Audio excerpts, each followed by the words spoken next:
Stop. You haven't subscribed to the channel yet. Subscribe now. We have new stories every day. Now, let's go. I rested against the side of my aging sedan on a humid Wednesday evening, scanning the neon signs across the street. Horns blasted from passing cars while overhead lamps buzzed in sporadic pulses. My shift at the insurance office had ended, so my mind drifted toward dinner plans with my wife, Amanda. She always teased me for picking up takeout on weekdays.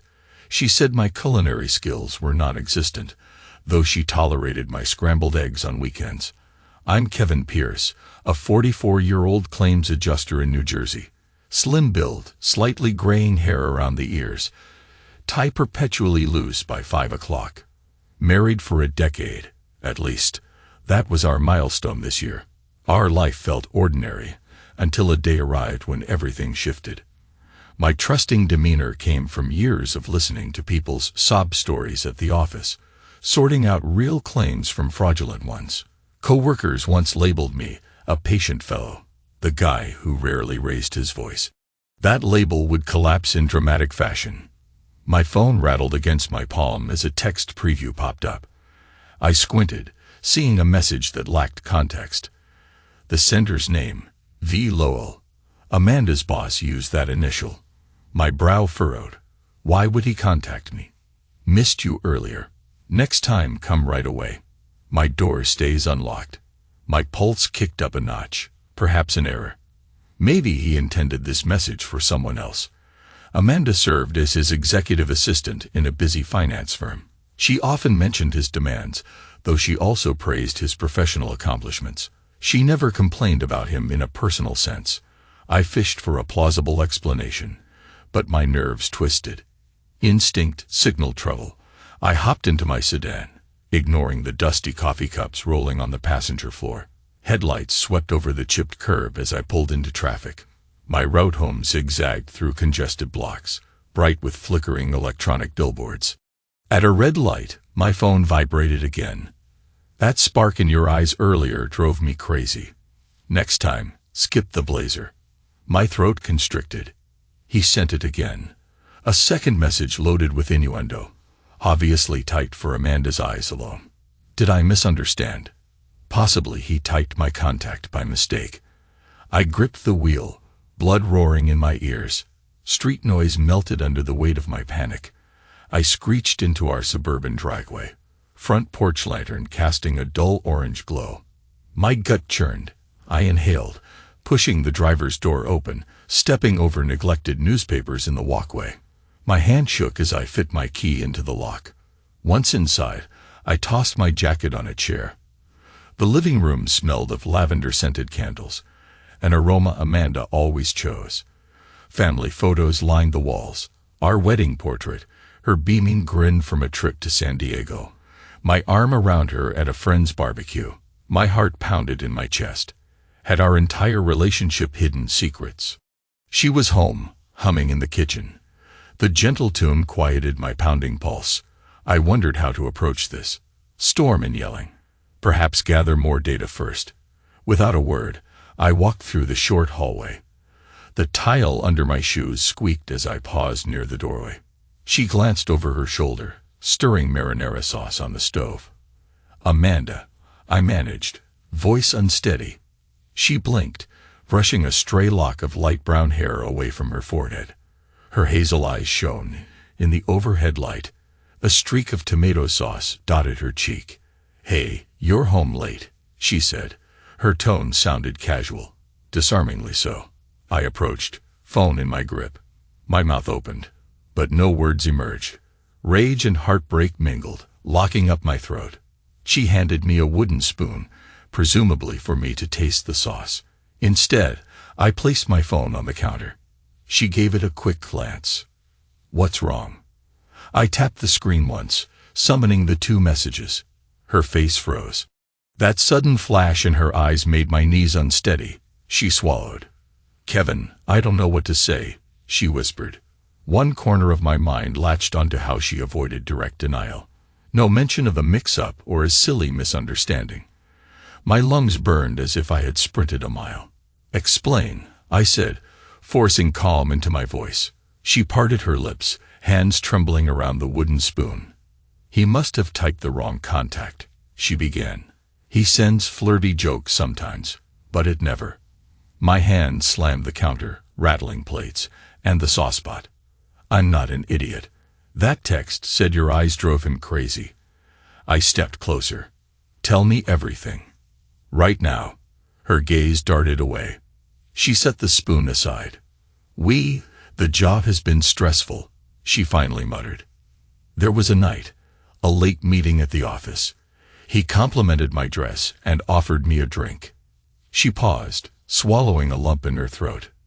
Things escalated. My chest tightened, nails digging into my palms. "Define escalated." She hesitated, glancing at the floor. "We had a moment. A physical moment. It happened once." An odd sensation throbbed in my ears. I pictured them together, her hair tangled in a rush, her skin pressed against him. No matter how strongly I willed the image away, it reappeared in my mind, tearing me apart. "Once. You expect me to believe a single instance?" Her voice trembled. "I ended it. He's pushy, so those messages keep coming." I turned away from her, steps unsteady, crossing into the living room. I stared at the wedding photograph on the mantel. My fingers clenched. A swirl of humiliating visions spun in my mind. Did he kiss her neck the way I used to? Did she arch her back for him? Did she moan his name? I chewed my lip until I tasted copper. She followed, voice quivering. "It never mattered to me. I swear." "Stop," I cut in. "Don't lie." Her cheeks glistened. She sank onto our sofa, hugging herself. Outside, a neighbor's dog barked. I shut my eyes for a moment, fighting an urge to pitch furniture around the room. My insides sizzled, fueled by betrayal. That single text message revealed a hidden world. A single oversight from him, and the truth shattered my life. I spun toward Amanda, choking on old memories. Holidays together, random jokes we shared, nights we curled under blankets with silly TV shows. My heart hammered. I wanted more details, though I dreaded hearing them. "Where did this happen?" My tone dipped into an icy register. She pressed her face into her hands. "His private office on a Saturday. He said a big client needed documents updated. We stayed late. One moment we were reviewing files. Next, I lost control." My mind conjured that scenario as if watching a film reel in slow motion. I pictured him pulling her onto his lap, her blouse undone, her nails scraping across his shoulders. My chest squeezed at the mental images. "Was it good?" My voice quavered. She stared at me, silent, possibly unsure how to respond. That told me enough. I let out a harsh laugh. "I can't stand this." My gaze flicked to the phone on the table. He texted me because he typed the wrong number. You see the irony, right? He's taunting me by mistake. She opened her mouth, but words failed her. I pivoted, stepping toward the front door, every step vibrating with fury. My mind demanded immediate confrontation with this man.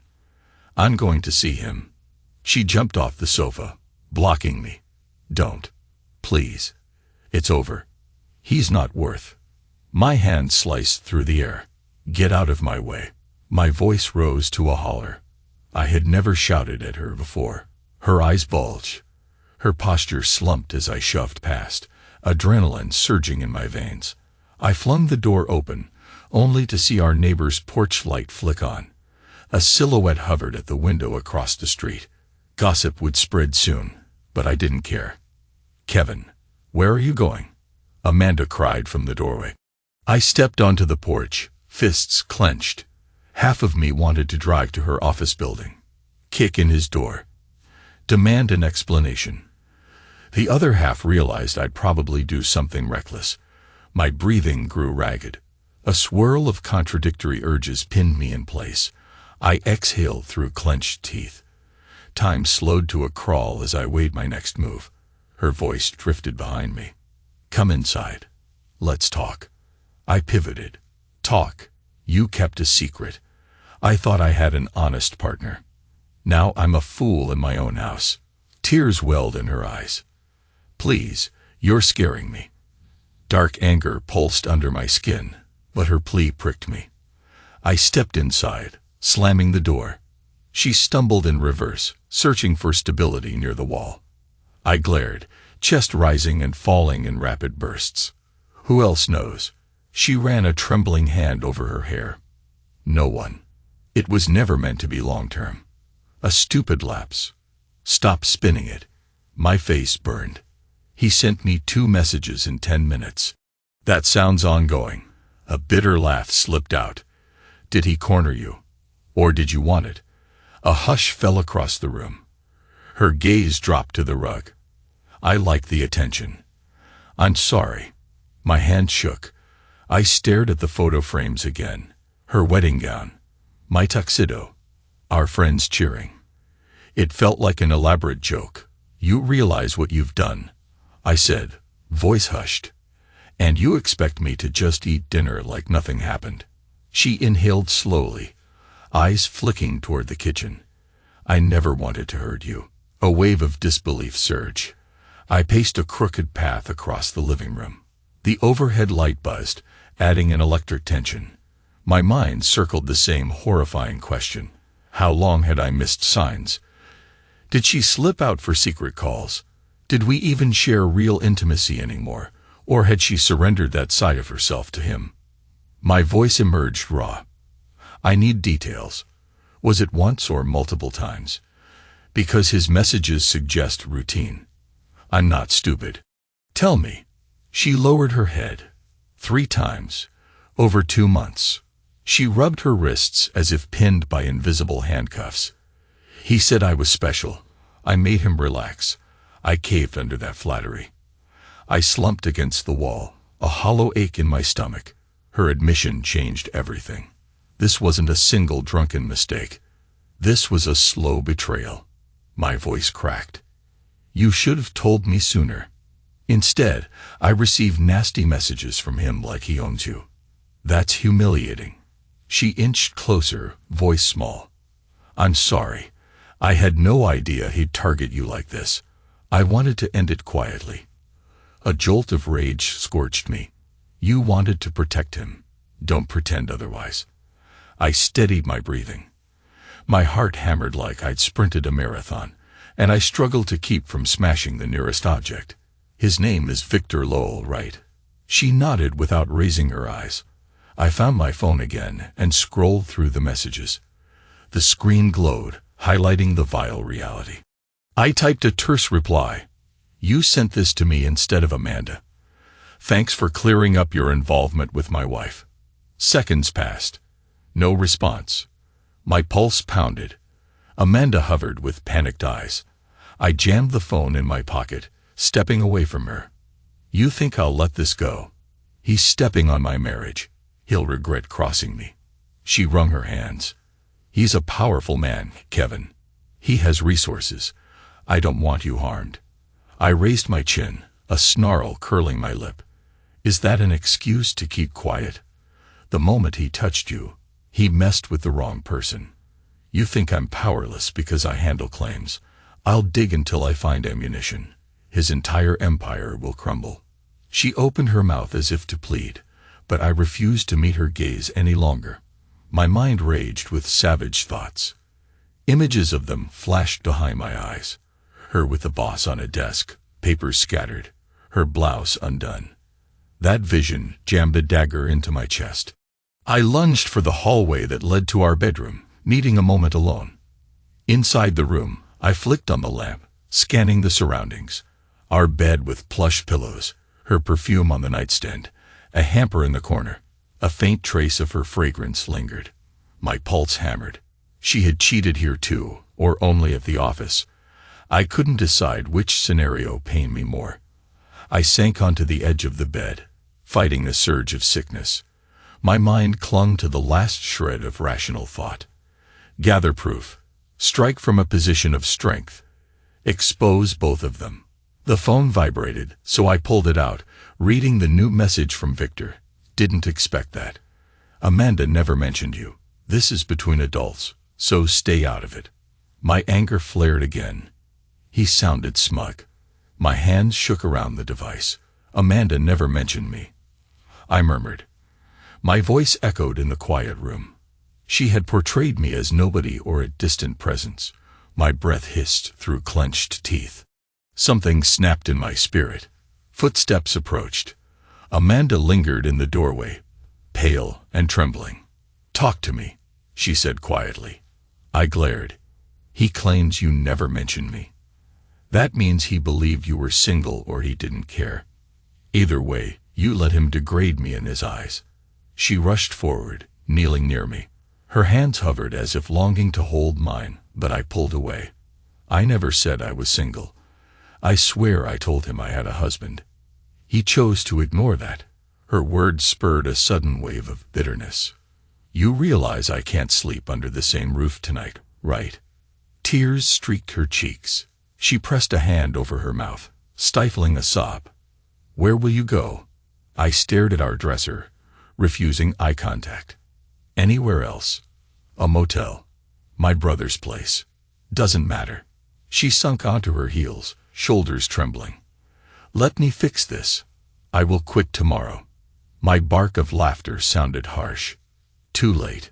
He crossed the line, and you helped him do it." My phone glowed in my grip. Another text from him. "Apologies for any confusion. Let's keep it civil." A strangled cry ripped from my throat. My rage soared, unstoppable. I jumped to my feet, charging into the living room. Amanda scrambled behind me. I snatched car keys from the coffee table. She tried grabbing my arm. I twisted free. "Kevin, I'll do anything." "Don't rush out," she pleaded, voice cracking. My chest heaved with scorching fury. I paused, gripping the doorknob, aware of neighbors probably listening through the walls. Her tear-stained face wrenched at me, but betrayal overshadowed pity. "I need out," I muttered, stepping onto the porch again. Moonlight fell on my sit-in, shining across the windshield. My footsteps pounded against concrete. I slid into the driver's seat and started the engine. The house behind me glowed with warm lights, a place we once shared hopes and quiet Sunday mornings. Now it felt haunted. I reversed down the driveway, steering onto the street without a second glance. Headlights illuminated asphalt, and I sped away, hands shaking on the wheel. My phone kept buzzing. I tossed it onto the passenger seat as if it carried contagion. My wife's pleas and Victor's smug words coiled in my mind, swirling with raw pain. The entire city's bright signs seemed sinister. Billboards advertising gym memberships or pizza deliveries blurred in a haze. My thoughts turned to potential next steps. I wanted to watch them squirm, expose them, sue them, ruin them. My heart hammered, drowning out any caution. City blocks whirred past. I spotted a cheap motel sign in the distance, pink neon flickering behind chipped letters. Seedy, but I didn't care. I parked, trudged into the cramped lobby, and requested a single room. The board attendant offered a key. I forced a nod, then trudged upstairs. The room smelled of stale cigarettes. A flick of the ceiling fan sent dust motes swirling. I dropped onto the creaky mattress, mind racing. The betrayal left me gutted, but also fueled me with grim resolve. My wife had served herself up to a man who sneered at me with casual arrogance. Rage erupted inside my skull, urging me to retaliate. This was bigger than a personal vendetta. I felt every nerve on edge, demanding payback. My phone rattled again. I snatched it up, ignoring Amanda's repeated attempts to call. I read Victor's final text. "Let's handle everything like professionals. Amanda deserves better than yelling." My hand squeezed the phone so hard my knuckles whitened. This arrogant blowhard had the nerve to lecture me. A twisted part of me wanted to drive to his condo, break down his front door, and pound him into the ground. But a calmer part insisted on a different route, one that involved methodical planning. If he wanted professional, I could show him a lawsuit that gutted his precious firm. He'd lose money, status, everything he held dear. Images of Amanda's tearful face floated into my head, She created this fiasco, but a chunk of my heart still ached for the woman who once brightened my mornings with a soft kiss. My eyes closed, exhaustion hitting me full force. The clock on the nightstand read 12:23 a.m. My entire body trembled with adrenaline. Sleep felt impossible. I fell into a restless half-doze, haunted by snapshots of them entangled. My mind conjured pictures of her unbuttoning her blouse in his sleek office, city lights blinking through a floor-to-ceiling window. I pictured his hands gripping her hips, her lips parted in a secret gasp. My gut twisted. I forced my eyes open, staring at the stained ceiling. That bed squeaked whenever I shifted. Shadows from the flickering neon outside glided across the battered wallpaper. A single vow echoed in my mind. They would pay for crushing my pride. He started it, but she participated. Neither deserved forgiveness. My entire being seethed with a desire to tear them down. A wedding band glinted on my finger in the dim light. I yanked it off, tossing it onto the nightstand. The dull clink resembled a gavel strike. Our marriage lay in ruins, and I would not hand out free passes. I rose around dawn, reeking of stale air, eyes gritty from lack of real sleep. My jaw clenched. A cold shower in the motel's tiny bathroom jolted me into partial alertness. My reflection in the mirror appeared haggard. Dark circles, hair rumpled. That man looked unfamiliar, an avenger stepping through the ruins of a once peaceful life. When I stepped outside, the sky had shifted to a pale morning gray. Car horns and barking dogs hinted at the waking city. I drove straight to a nearby coffee shop, needing a caffeine jolt before facing what lay ahead. Drizzling rain pelted the windshield as I parked. My phone vibrated with new messages, but I refused to read them. In the coffee shop, the barista rang up my order. I noticed my wedding ring was still off. The impression on my finger felt strange, like a missing puzzle piece. I shoved my hand into a jacket pocket, determined to keep that ring hidden. While sipping scalding coffee, I pulled out a notepad from my jacket. The flimsy paper bore the insurance firm's logo. I scribbled. 1. Gather evidence. 2. Investigate his business. 3. Confront Amanda about potential leverage. 4. Seek legal advice. Rage glowed in every word. I would chase every angle until I discovered a weapon strong enough to crack him wide open. His arrogance would be his downfall, and my wife's betrayal would become her own noose. A wave of bitter satisfaction coursed through me as I tapped the notepad with my pen. This was war. I planned to deliver swift, punishing strikes until neither of them could crawl out of the wreckage unscathed. With a deep breath, I drained the coffee, scalding my tongue. Head throbbing, I turned toward the exit, mind set on my next move. Part of me grieved the end of my marriage. A bigger part craved retribution. By nightfall, they would realize how catastrophic their betrayal had become. Morning traffic crawled through the gray drizzle. My pulse pounded as I steered toward the insurance office. Surges of anger kept my mind spinning. Victor smugly messaging me. Amanda kneeling in tears.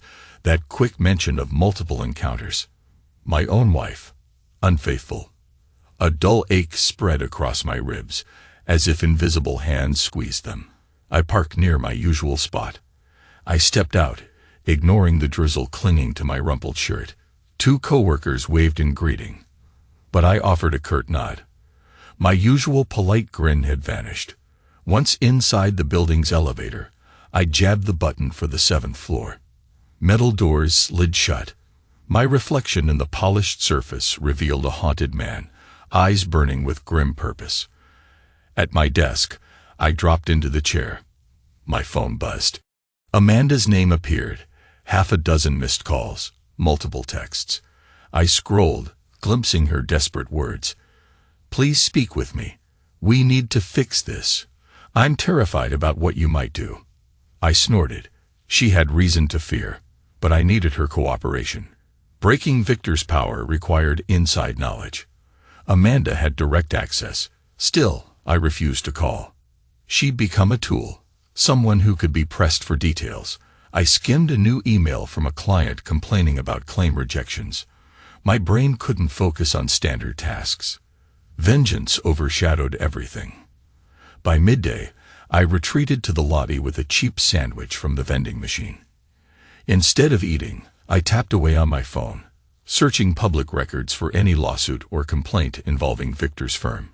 He ran an investment operation called Lowell Capital, dealing with wealthy clients seeking big returns. Rumors surfaced online about questionable business tactics. A few negative reviews hinted at intimidation or withheld payments. Potential openings. My phone chirped. A new text from Amanda. "I'm outside your building. We need to talk." A glimpse through the glass doors revealed her car parked across the street. She had indeed arrived, probably intending to corner me in person. My jaw clenched. I decided to face her. Pushing the revolving door aside, I stepped out. Damp wind whipped at my tie. Amanda stood near her sedan, arms folded, eyes rimmed with red. She wore a black blazer, hair pulled into a messy bun. Her gaze latched onto me as soon as I emerged. "Kevin," she said softly. I halted a few feet away, tension in every muscle. "Speak." She glanced around, noticing the flow of pedestrians. "Can we sit inside your car?" I eyed her warily, then gestured for her to follow me to my vehicle at the far edge of the lot. Once inside, the cramped space magnified our uneasy energy. The drizzle formed tiny rivulets on the windshield. My hands gripped the steering wheel, though the engine was off. She exhaled shakily. "I resigned this morning. Sent my letter to HR. I never want to see him again." I studied her profile, heart pounding with rage and sorrow. "You think that solves anything? He's still out there, messaging me, gloating." Her eyes flicked to me. "I'm trying to show you I'm serious. I cut ties with him. I want to repair us." A bitter laugh escaped. "Us."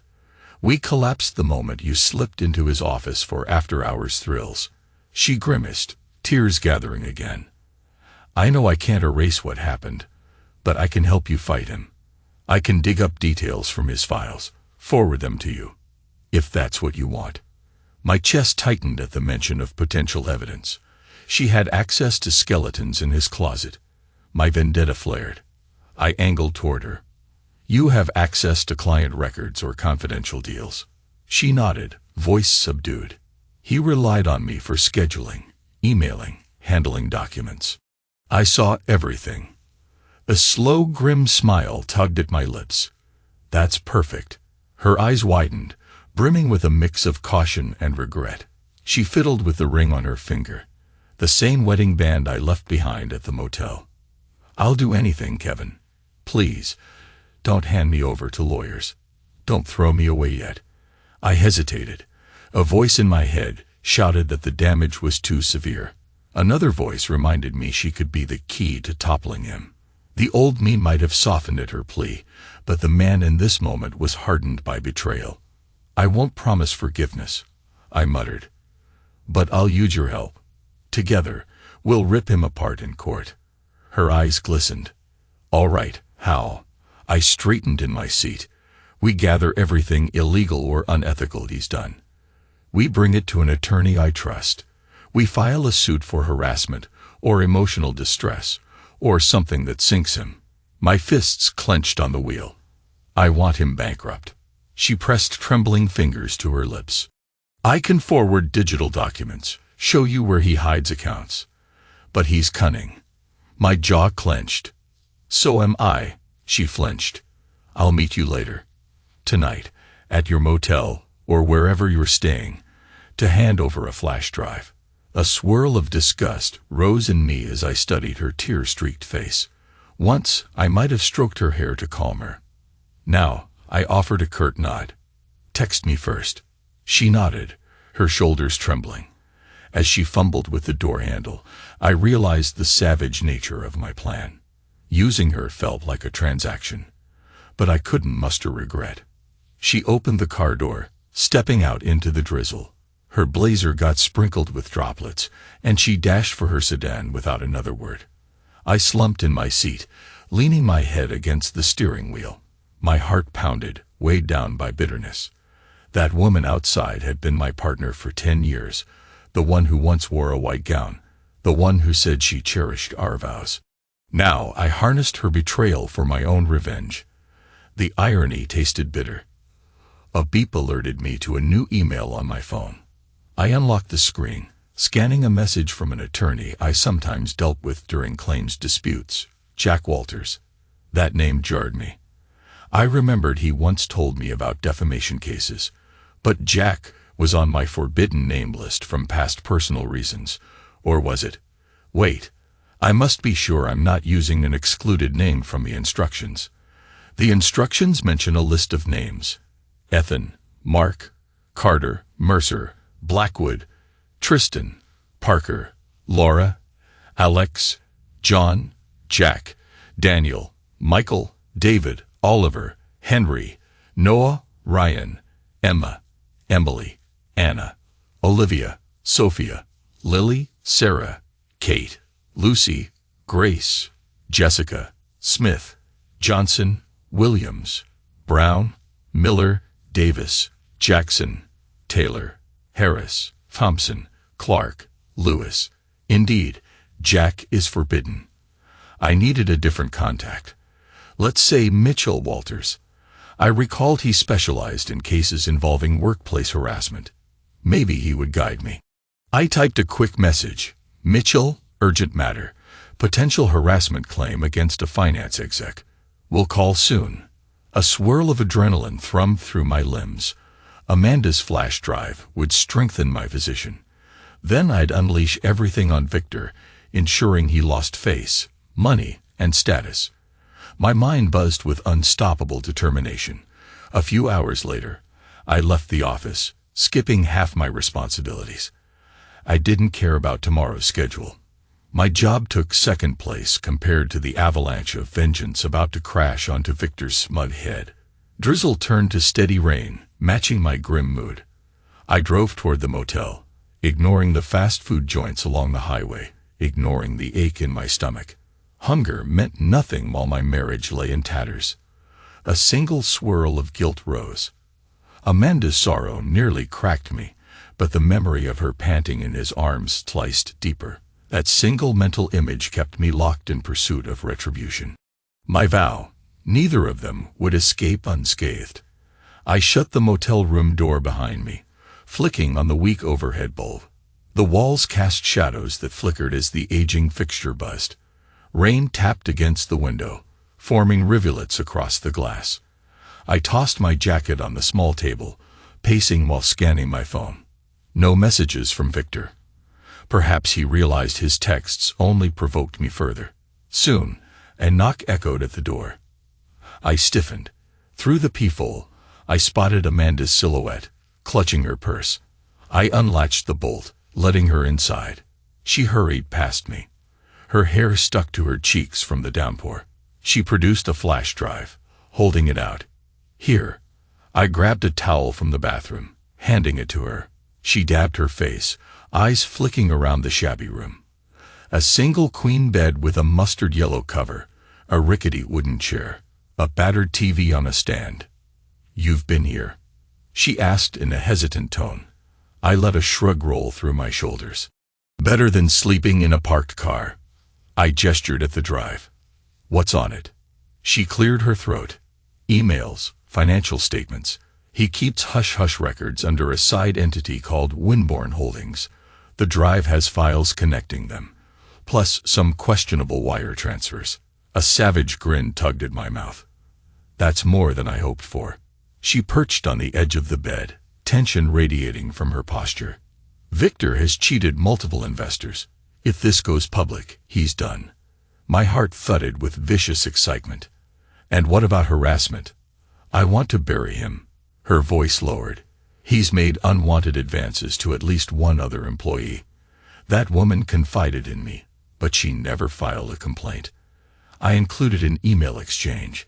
If she testifies, he's finished." I exhaled a sharp breath, adrenaline surging. This is gold. I powered up my laptop on the small table, inserted the drive, scanning the folders. Numbers and spreadsheets filled the screen, along with screenshots of incriminating emails. My gaze locked onto one. Looking forward to our weekend. Don't wear anything that covers too much. He had typed it to Amanda's coworker, apparently pressuring her. A cold fury enveloped me. This creep had toyed with multiple women, including my wife. Amanda swallowed audibly. I'm sorry about my part in this. I never meant to cause you pain. A cutting laugh escaped. I typed a quick note to Mitchell Walters, mentioning the evidence. You gave him your body, I said flatly, and he used you. Now I use you to end him. Her face twisted, tears brimming. You're humiliating me. I snapped the laptop shut. He humiliated me first. I want him broken, and you will help. Understood. She sagged, nodding. Yes. Fury still roared through my veins. I advanced a step, standing over her. Did he make you moan? Did he do things I stopped doing? Answer me. My voice quivered with anger, a cruel pang of heartbreak fueling the question. She squeezed her eyes shut. Stop. I pounded a fist on the cheap table. Answer. Her voice shuddered. He touched me in ways that seemed thrilling, because it was wrong. I'm sorry. My vision blurred. A wave of fury crashed inside my skull. I loomed over her, fists taut at my sides. She trembled, guilt etched across her face. For a moment, I toyed with the idea of telling her to leave. Instead, I slumped into the chair, burying my head in my hands, swallowing my rage. She made a grave mistake, and soon we would bring Victor to his knees. Minutes passed in silence, broken by the rhythmic tap of rain on the window. I rummaged through the flash drive's contents again, extracting the most damning files. Then I retrieved my phone, stepping outside for better reception. The corridor reeked of mildew. A flickering overhead light made everything appear surreal. I dialed Mitchell's number. He answered with a crisp greeting. I introduced myself, launching into the gist. My wife's boss engaged her in a physical relationship, used intimidation, and possibly embezzled investor money. I have evidence. He took a measured pause. That sounds like a serious case.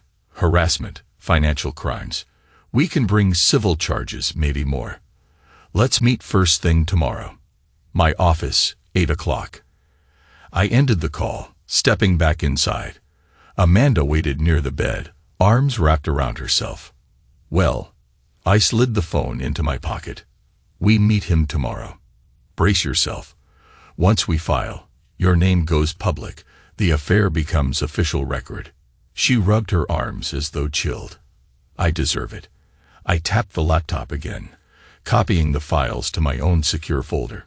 My eyes flicked to Amanda, recalling how often we used to cuddle on a couch while binge-watching old sitcoms. An absurd wave of grief rose, nearly suffocating me. We had been happy once. She shattered it for a cheap thrill. I forced the thought aside. She stood, voice trembling. Kevin, after this, what happens to us? My mouth tightened. We finalize a divorce. You do realize I can't remain married to you. Betrayal has consequences. Her lips parted in silent anguish. She nodded, tears streaming silently. I felt no urge to comfort her. My emotions spun, a violent storm. I hardened my resolve. You can go, I told her. We'll gather tomorrow at the lawyer's office.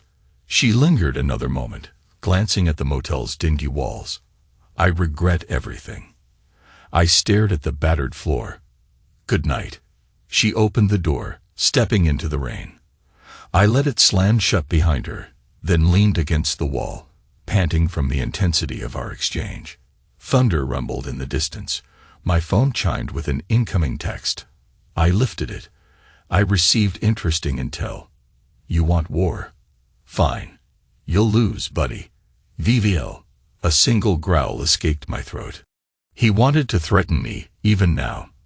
My knuckles cracked as I tightened my fists. Tomorrow I would present the motherlode of evidence and watch him squirm.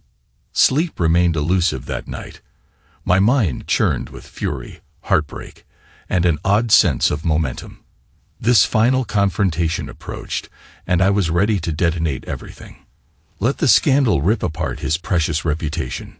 Morning dawned with steely clouds. I dressed in my wrinkled slacks and a clean shirt from the trunk. I peeled away from the motel parking lot, heading downtown where Mitchell's office towered among glass front buildings. My phone beeped. A message from Amanda. She was on her way too. Another from Victor, calling me a pathetic clown. I deleted it without replying. Inside the lobby of the law firm, marble floors gleamed. A receptionist directed me to Mitchell Walters's floor. Amanda stood in the corridor, hugging a folder. Her eyes darted to me, but I offered no greeting. We walked in silence, pushing open the heavy wooden door to the attorney's office. Mitchell, a trim man in his 50s with close-cropped salt and pepper hair, greeted us with a firm handshake. He guided us into a spacious conference room. Floor-to-ceiling windows provided a panoramic view of the city, drenched in dreary light. We settled around a polished table. I slid the flash drive forward. That contains evidence of harassment and possible fraud. Mitchell inserted it into his laptop. Amanda explained a few details, voice wavering. I kept glancing out the window at the gray skyline. My mind boiled with the memory of Victor's smug text. The attorney's eyebrows climbed higher as he scrolled through the files. This is substantial. Bank transfers, internal memos referencing questionable deals. He paused. Your wife's statement about harassment is also key. He's in trouble. A triumphant surge flooded me. Amanda wrung her hands. But I felt no sympathy. She had served her role. Mitchell leaned forward. We can file a civil suit for damages. The financial wrongdoing might trigger a criminal investigation as well. He could face indictments. I tapped the table. Perfect. I want him destroyed. Mitchell pursed his lips. You're seeking a massive blow. All right, but remain aware that this will drag you into the public eye. I shrugged. So be it. Amanda murmured. I'm ready. Mitchell jotted notes. He'll receive notice soon. Prepare for retaliation. Wealthy defendants often try to intimidate or settle out of court. If he offers hush money, do you want to consider it? I clenched my jaw, recalling Victor's mocking texts. He deserves maximum humiliation, not a quiet settlement. A slight nod from Mitchell. Understood. Let's proceed with formal filings. You'll sign statements. We'll finalize the complaint. Serve him. Expect media interest. The finance world loves a scandal. I flicked my gaze to Amanda. Her face remained pale, but she nodded in agreement. With that, we concluded the meeting. Mitchell promised to expedite documents. I stepped out, ignoring Amanda's attempts at eye contact. My heart hammered with savage triumph. Victor's downfall was in motion. 2 weeks after filing suit, media whispers escalated. A local business journal ran a story about improprieties at Lowell Capital. Victor's smug grin vanished from social media. Anonymous sources linked him to shady transactions. My phone buzzed with reporters requesting comments. I offered minimal responses, letting the official complaint speak volumes. Amanda moved out of our house, returning to her sister's place in Connecticut. She reached out daily, hoping I'd reconsider divorce. Each time, I slammed the door on that plea. Her betrayal remained fresh, throbbing like an open wound. My fury refused to subside. I had no interest in comforting her guilt. One crisp evening, I stepped into my living room. The quiet apartment smelled of stale air, since I had avoided returning for days. At last, I turned the key in the lock and entered, flipping on the lamp. Shadows stretched across the floor. My phone chimed. A message from my attorney. Victor's lawyers propose a settlement of $500,000. They want us quiet. A bark of laughter escaped my throat. He thought money would soothe my rage. I typed. No deal. We go to court. Thunder rumbled beyond the windows, though no rain fell. I lowered myself onto the sofa, memories flooding in. Amanda once curled here with me, wearing an oversized sweatshirt, sipping hot chocolate. I pushed that recollection away. My mouth twisted in disgust. The following days brought a swirl of legal maneuvers. Victor's lawyers filed motions to dismiss, claiming Amanda's participation had been consensual. Our side countered with a harassment angle involving other employees, plus the shady financials. Mitchell's office prepared for depositions. Meanwhile, the press latched onto every rumor. One evening, I spotted a headline: "Investment Guru Accused of Fraud and Workplace Misconduct." That weekend, a surprise occurred. Amanda visited, standing on my doorstep in a somber dress, eyes red and weary. "We need to finalize our separation," she murmured. "I'm ready to sign anything." I gestured for her to enter. We settled at the kitchen table, papers spread between us. Division of assets, dissolution of marriage. She fingered her wedding band, slipping it off. My mind tripped over a stab of old affection. Then I pictured her tangled with Victor, blouse undone. I steadied my breath. After we signed the forms, she rose, tears trailing her cheeks.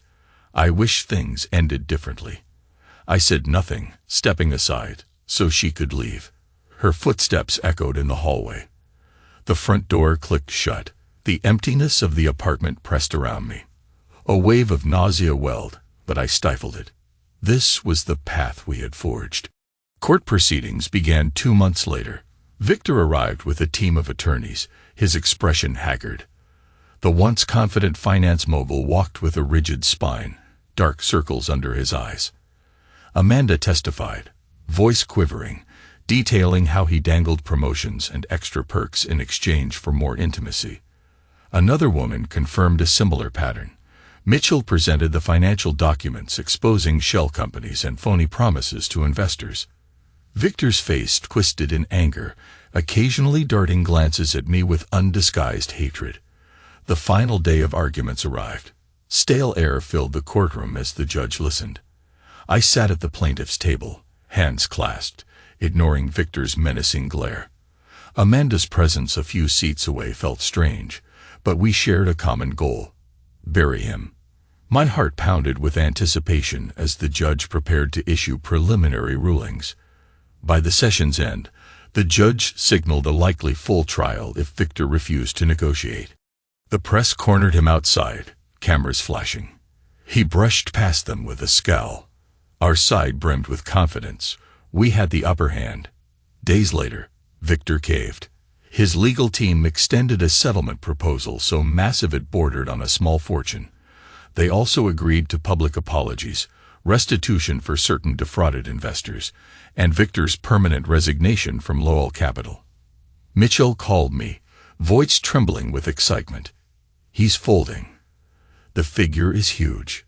We're talking millions." I drove downtown, adrenaline pulsing as I glided up the firm's elevator.